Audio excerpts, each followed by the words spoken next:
Film ini menceritakan tentang seorang prajurit berbakat yang telah tiada, namun dirancang kembali hidup berkat nanoteknologi. Dengan teknologi ini, dia mendapatkan kekuatan yang jauh lebih kuat dari sebelumnya, bahkan luka fatal sekalipun bisa disembuhkan dengan cepat. Namun, seiring berjalannya waktu, dia menemukan sisi lain yang mengejutkan dari misi ini. So, tanpa berlama-lama, langsung saja kita masuk ke ceritanya. Awal cerita, pada sebuah misi operasi penyelamatan, Letnan Ray memimpin timnya untuk menyelamatkan seorang sandera. Bravo 6, hold on.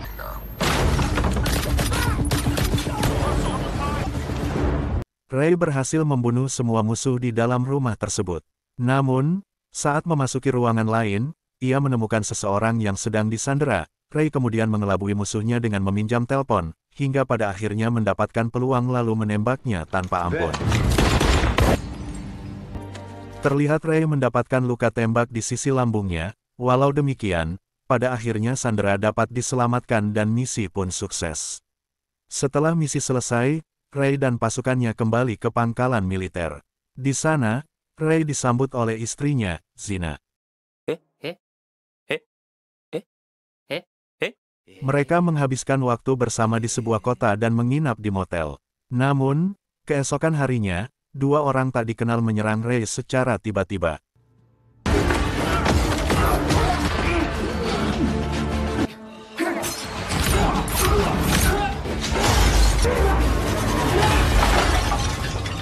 Ray pun berhasil melumpuhkan mereka. Namun, ketika ia keluar mencari Gina, ia pada akhirnya tumbang juga, lantaran tubuhnya terkena sayatan pisau yang telah diracuni oleh pemimpin kelompok tersebut. Ia justru dihadapkan dengan seorang pria misterius bernama Martin Axe, yang ingin membalas dendam atas kematian anak buahnya. Dalam keadaan tak berdaya, Ray ditangkap dan diinterogasi.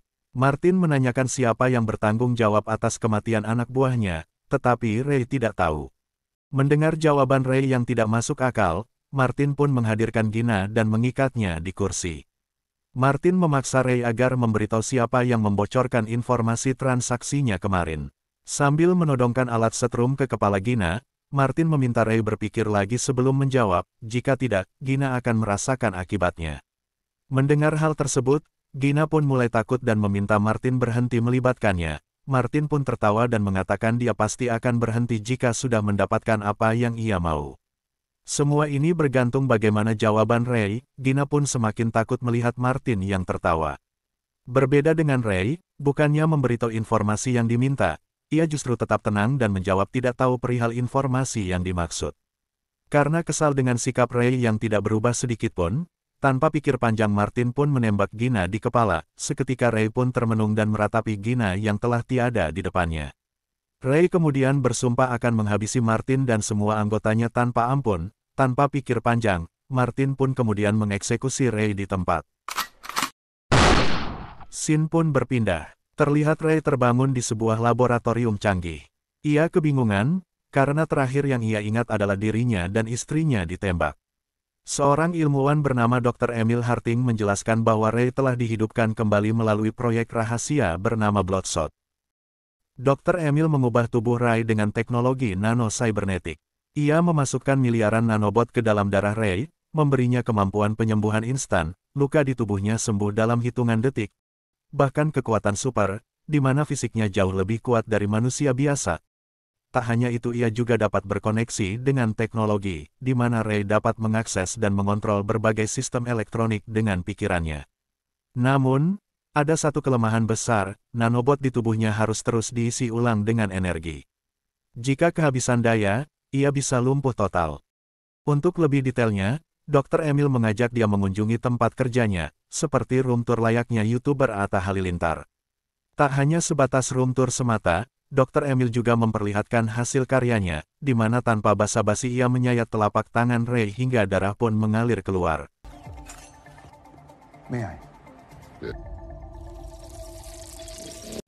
Namun keanehan pun terjadi. Selang beberapa saat kemudian telapak tangannya tiba-tiba pulih kembali. Dr. Emil pun menjelaskan, hal itu terjadi berkat penemuannya yaitu nanoteknologi, di mana setiap Ray terluka, tubuhnya akan langsung pulih kembali, tanpa harus butuh bantuan orang lain. Dr. Emil pun menjelaskan bahwa dirinya pun memiliki teknologi serupa yang berada di tangannya. Di laboratorium itu, Ray juga bertemu dengan subjek eksperimen lainnya. KT, seorang wanita yang memiliki alat canggih untuk menggantikan sistem pernapasannya. Ia bisa menetralisir racun dan bahkan bisa bernafas di dalam air. Tip, mantan prajurit yang kehilangan penglihatannya dan kini menggunakan mata buatan yang bisa terhubung ke berbagai kamera canggih. Dalton, pria dengan kaki buatan berteknologi tinggi yang memberinya kelincahan dan kekuatan luar biasa. Dirasa sudah terlalu banyak yang ia pelajari seharian, ia pun ingin pergi mencari tempat istirahat. Dr. Emil pun meminta tip dan Dalton menunjukkan Ray di mana kamarnya. Keduanya justru bersikap dingin pada Ray. Akhirnya Ray pun pergi sendiri mencari kamarnya. Di kamar Ray pun termenung sejenak memikirkan langkahnya, kenapa bisa sampai sejauh ini. Ia pun akhirnya memilih pergi ke pusat kebugaran tubuh untuk sekedar healing. Ray terlihat mencoba latihan tinju dengan samsak, baru sekali pukul samsak tersebut sudah rusak dibuatnya. Akhirnya Ray pun memukul tiang beton di area tersebut, terlihat tembok pun sampai retak dibuatnya.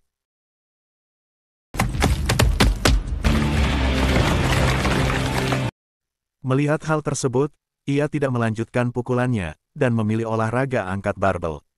Lelah selepas olahraga, Ray pun pergi ke sudut ruangan dan kembali merenung. Ternyata di sisi lain, KT sedang berenang di kolam transparan layaknya akuarium jumbo. Ray pun tersadar bahwa ada orang lain di ruangan tersebut. Ia pun terdiam sejenak, melihat KT yang sedang berenang di sebelahnya. KT pun tersadar jika Ray memandanginya sedari tadi. Lalu ia pergi ke permukaan kolam dan menghampiri Ray. Mereka pun pada akhirnya berbincang perihal banyak hal hingga larut, tak berhenti di ruangan tersebut. KT mengajak Ray minum di fasilitas minibar di gedung tersebut. Mereka pun minum bersama sambil menikmati alunan musik. Tanpa sadar, alunan musik mengingatkan Ray akan mendiang istrinya yang ditembak oleh Martin Axe. KT pun coba menenangkan Ray, berharap ia tidak larut pada masa lalunya, namun hal tersebut terlihat sia-sia. Emosi Ray semakin memuncak dan pergi meninggalkan KT.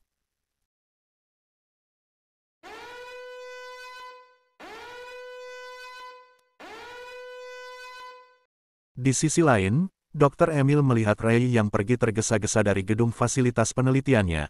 Tanpa sepengetahuan Ray, Dr. Emil melacak keberadaannya dari sinyal GPS yang ditanamkan di tubuh Ray. Tak berhenti sampai di situ, Dr. Emil dan timnya juga mengawasi aktivitas nanorobotik di dalam tubuh Ray. Didapati Ray berusaha mengakses database kriminal secara online. Dr. Emil kemudian menegur Ray, lewat jalur virtual dari teknologi yang disematkan pada Ray. Bukannya berhenti, Ray semakin memberontak dan memaksa menemukan Martin Axe. Pada akhirnya Ray menemukan Martin Axe di Budapest, dan tanpa pikir panjang ia segera terbang ke sana.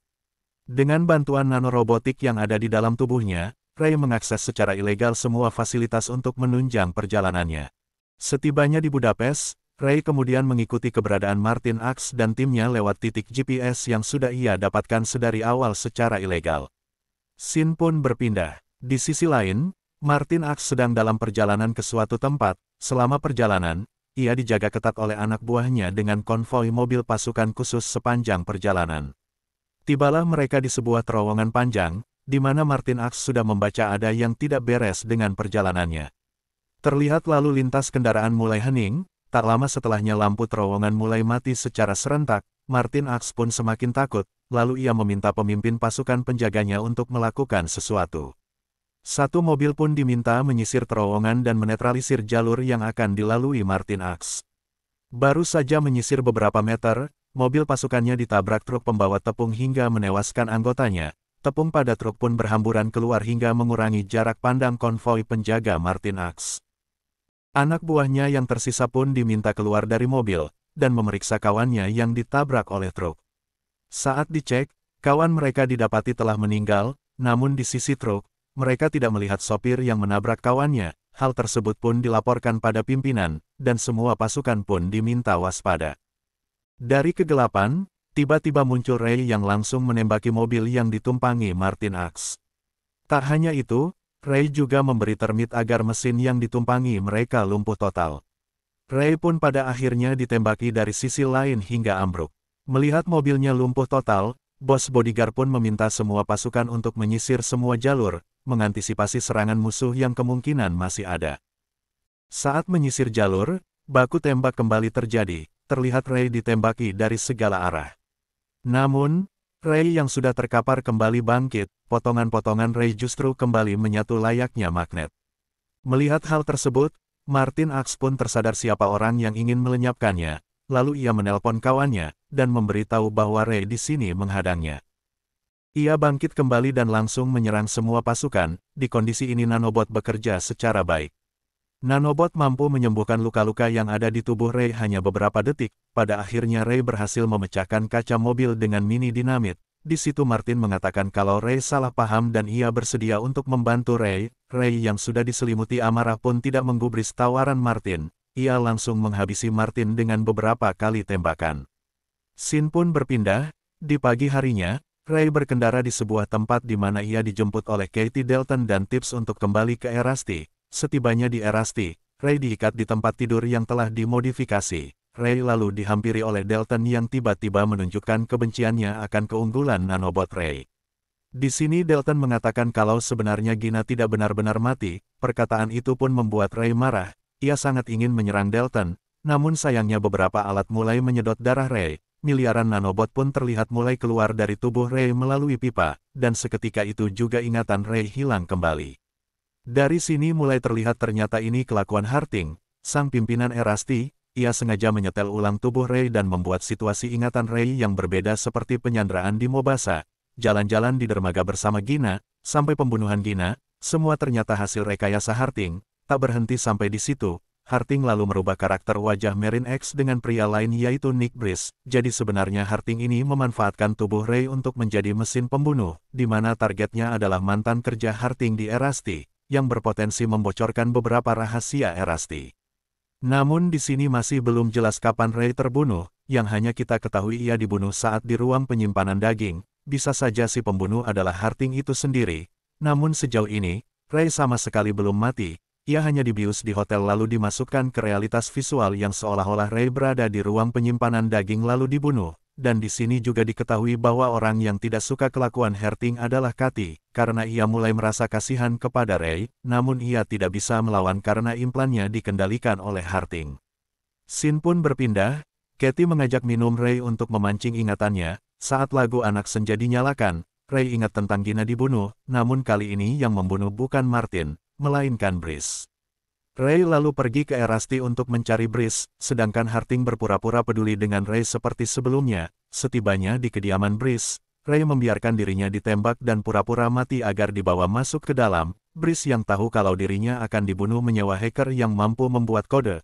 Hacker itu bernama Wilfred Wigan. Wigan kemudian memberikan sebuah perangkat IMP di mana IMP tersebut dapat mematikan semua listrik di kota ini dan juga nanobot di tubuh Ray. Tak pikir panjang, Brice pun mematikan IMP-nya. Namun sayangnya butuh waktu beberapa menit agar IMP benar-benar aktif. Sedangkan di ruang bawah, Ray mulai menyerang pasukan Brice. Saat IMP tinggal 90%, Ray menghampiri Brice dan tanpa mengucapkan sepatah kata pun, ia langsung menembaknya. Wigan selalu mengambil IMP-nya kemudian menekan tombol on untuk melumpuhkan Ray. Namun hal itu berimbas pada listrik di radius 20 mil serentak lumpuh. Untungnya hal itu hanya bersifat sementara. Scene berpindah di Erasti. Ahli komputer milik Harting bernama Eric mengetahui kalau hacker ternama yaitu Wiggins mencoba mengambil alih Ray. Mengetahui hal itu Harting pun meminta Eric untuk menjadikan Wiggins sebagai target berikutnya. Di sisi lain Wiggins lalu menghidupkan kembali Ray dengan muatan aki mobil. Setelah Ray terbangun, Wiggins memberitahu Ray kalau dirinya disuruh Brice untuk menyingkirkan Ray, namun karena Brice sudah tiada, dirinya pun berubah pikiran dan ingin membantu Ray. Ray kemudian memberitahu Wiggins perihal ingatannya atas kisah yang sama namun wajah yang selalu berbeda. Wigan pun sadar kalau Ray memang dimanfaatkan oleh Erasti untuk membunuh beberapa karyawan Erasti yang membelot termasuk Brice. Di sini Ray mulai berpikir bahwa bisa saja Gina masih hidup. Ia pun berniat untuk menemui Gina di rumahnya. Namun Wigan melarangnya karena jika Ray tertangkap oleh Erasti, ingatannya akan diatur ulang dan wajah Wigan akan dipasang sebagai pembunuh Gina. Ray lalu memberikan sampel darah setetes kepada Wigan untuk diteliti. Setelah itu, Ray pergi ke rumah Gina dengan menggunakan mobil milik Wigan. Singkat cerita, Ray tiba di rumah Gina dan bertemu dengannya. Ray sangat senang bisa bertemu kembali dengan Gina. Di sini Gina melihat Ray seperti masih menganggap dirinya sebagai istri. Gina lalu mengungkapkan kalau mereka sudah bercerai dan sekarang dirinya sudah berkeluarga. Tentu saja Ray pun tak percaya. Namun setelah melihat anak perempuan Gina, Ray pun akhirnya percaya. Gina lalu mengatakan fakta sebenarnya bahwa Ray sudah 5 tahun meninggalkan Gina tanpa sebab. Itulah alasan Gina menikah lagi. Mendengar hal itu, Ray shock. Ia segera pergi dari hadapan Gina dan kembali ke Wiggins. Di dalam perjalanan, Dalton dan Tips menghadang Ray dengan menabrak truknya ke mobil Ray. Mengetahui kalau dirinya akan diincar, Ray pun segera kabur yang pada akhirnya terjadilah kejar-kejaran. Karena kesal terus diikuti, Ray pun menyudutkan Dalton dan membiarkan dirinya tertabrak truk bersama Dalton. Tabrakan tersebut membuat kedua kaki Dalton patah. Di saat Ray hendak menghajar Dalton, Tips datang dan langsung menyuntikkan perangkat yang bisa menonaktifkan nanobot Ray. Setelah Ray berhasil dilumpuhkan, Harding meminta Katie untuk membunuh Wiggins. Tentu saja Katie menolak. Harding pun mematikan implan pernapasan Katie untuk membuktikan jika Katie menolak perintahnya maka ia tidak akan segan-segan membunuh Katie. Akhirnya Katie pun terpaksa menerima perintah Harding dan pergi mencari Wiggins. Singkat cerita, Katie akhirnya menemukan Wiggins yang sedang dikawal oleh pasukan bayaran. Katie berpura-pura meminjam korek gas milik Wiggins hanya untuk menyalakan rokok kreteknya. Setelah rokok menyala, Katie sengaja mengebulkan asapnya ke arah Wiggins, dan ternyata asap itu mengandung bius yang membuat Wiggins langsung pingsan. Katie lalu menghabisi pengawal Wiggins, kemudian membawa Wiggins ke tempat yang aman, di Erasti. Harding sengaja menempatkan kesadaran Ray ke simulasi virtual, di mana simulasi itu menggambarkan lokasi dermaga saat Ray dan Gina jalan-jalan. Hal ini menunjukkan kalau sebagian yang ada di ingatan Ray adalah buatan Harding. Di sini Harding berbicara pada Ray dan terus terang atas bisnisnya yang sekarang, di mana memanfaatkan tubuh Ray untuk melenyapkan semua orang yang berpotensi mengganggu bisnisnya. Harding menjelaskan rencananya yang seolah-olah dirinya ingin membantu Ray untuk melakukan hal yang benar. Ray pun tidak percaya dan bersumpah akan mengambil alih nanotek dari Harding. Harding kemudian mengembalikan Ray kembali kesadarannya, dan mulai mengekstrak nanobot untuk membuat ingatan bahwa Wiggins lah yang membunuh Gina. Di saat itu juga Katie datang, ia memberitahu Harding kalau Wiggins berhasil lolos dari kejarannya. Katie lalu melihat Ray yang sedang diekstrak untuk membunuh Wiggins. Ia pun diam-diam pergi ke ruang simulasi dan mulai masuk ke dalam ingatan Ray, tepat seperti simulasi saat penyanderaan di Mambosa. Bergegas Katie mencoba menyadarkan Ray dari simulasi yang menargetkan korban dengan wajah baru. Sadar kalau Katie ikut campur, Harding pun meminta Eric untuk menghapus simulasi. Namun hal itu tidak mudah karena ternyata Katie bersekongkol dengan Wiggins untuk mengakses tubuh Ray. Harding akhirnya berhasil menerobos ruang simulasi dan mulai mematikan implan Katie. Namun sayangnya akses itu ditolak karena implan Katie sudah diambil alih oleh Wiggins. Begitu juga dengan Ray. Katie lalu mengeluarkan bius agar Harding menjauh darinya. Setelah itu, Katie sengaja meledakkan semua fasilitas Erasti agar Harding tidak bisa lagi mengotak-ngatik Ray. Di sisi lain, Dalton dan Tips mulai memasang perlengkapannya seperti lengan mekanisme untuk melawan Ray. Setelah terpasang, Dalton bertemu dengan Ray dan tak pikir panjang, keduanya pun bertarung sengit. Saat pertarungan tersebut bergeser ke area lift, Tips datang dan langsung membantu Dalton untuk mengalahkan Ray. Namun tentu saja Ray tidak mudah untuk dikalahkan karena ia memiliki 3 immortal. Dalton lalu mengeluarkan ultimatenya yang membuat lift hancur seketika. Hal itu justru membuat nyawa Tips melayang karena terjatuh. Sementara itu di sisi lain Ray menyerang tubuh Dalton dan menyeretnya jatuh ke bawah. Dalam situasi seperti ini, Ray memukuli Dalton dan membiarkannya mati menghantam beton. Ray yang masih memiliki 2 immortal bangkit kembali dan akan menghampiri target berikutnya yaitu Harding. Ray lalu melemparkan lengan mekanis Dalton untuk menghentikan Harding yang hendak kabur. Harding pun mengambil senapan granat dan mulai menembaki Ray. Ray dengan mudah menangkap granatnya dan membiarkannya meledak. Ledakan yang dihasilkan membuat nanobot di tubuh Ray terkuras. Namun dengan usaha yang tersisa, nanobot ini kembali membentuk tubuh Ray yang terluka secara utuh. Baru saja lukanya pulih, Ray kembali menahan granat berikutnya yang ditembakkan Harding. Tak hanya itu, ia juga menguliti granat tersebut dari pemicunya sambil mendekati Harding. Setelah cukup dekat dengan Harding, Ray menatap tajam pada Harding. Di sisi lain, perlahan ia membuka kepalan tangannya.